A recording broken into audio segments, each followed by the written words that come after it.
That bridge was one of the most important crossings in our valley. Thousands of people depended on it every day. I knew exactly who maintained it and who legally owned it. The Grandview Valley Estates. HOA president apparently didn't. Amy claimed the bridge belonged to the Grandview Valley Estates HOA. She said residents were responsible for every repair bill. I asked her to show me the ownership records. She told me I should stop questioning her authority. Then Amy presented me with a massive repair assessment. She expected me to pay thousands of dollars. I asked why I should pay for something the Grandview Valley Estates HOA supposedly owned. Her answer made even less sense. Amy finally lost patience. She said the Grandview Valley Estates HOA would simply remove the bridge. I asked her if she understood what she was ordering. She told me to stay out of Grandview Valley Estates HOA business. The next morning, the excavators arrived. Amy stood there, acting like she had full legal authority. The workers began preparing the equipment around the bridge. I didn't argue with her. I just watched. The first concrete section came down. Dust filled the air as the excavator continued its work. Amy looked satisfied with herself. She still believed she was destroying Grandview Valley Estates HOA property. More sections of the bridge were removed. Amy kept insisting everything had been approved. I knew she hadn't checked the most important document of all, the county records. Then a county vehicle arrived unexpectedly. A county engineer stepped out and stared at the bridge. He asked who had authorized a demolition.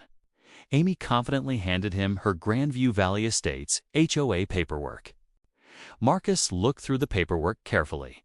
Then he asked Amy for the county demolition permit. She said the Grandview Valley Estates HOA approval was all the permission they needed. Marcus immediately knew something was wrong. Marcus finally revealed what Amy had never bothered to check. The bridge was an HOA property. It belonged to the county, and Amy had just ordered the destruction of public infrastructure. For the first time, Amy had nothing to say.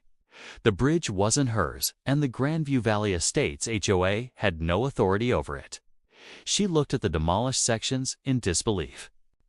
Then Marcus told her the county would be investigating everything.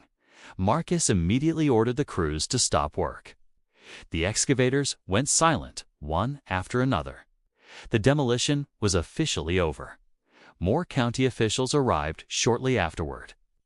They secured the site and began documenting the damage.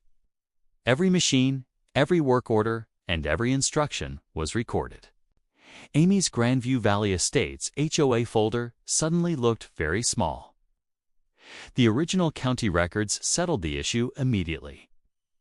The bridge had been listed as county infrastructure for decades. The Grandview Valley Estates HOA had never owned it. They had never been authorized to demolish it. Amy immediately tried to blame the contractor. She claimed she had only trusted what her Grandview Valley Estates HOA staff told her.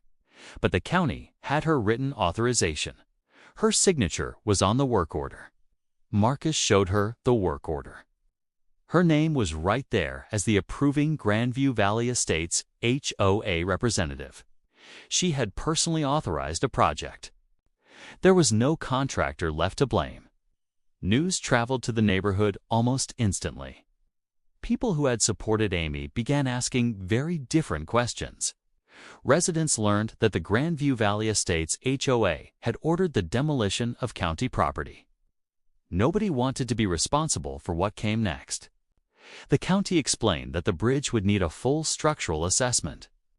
The county engineers confirmed the bridge could be restored. It would take time, money, and careful engineering. They also explained that the responsible parties could face major financial consequences. Amy finally understood the scale of her mistake. This was no longer a Grandview Valley Estates HOA argument. Amy's Grandview Valley Estates HOA had lost control of the situation completely. I finally looked at Amy and told her what she should have known from day one. But the county now had full control of the project. The bridge was never mine and it was never hers. It belonged to the county, and the county would decide what happened next.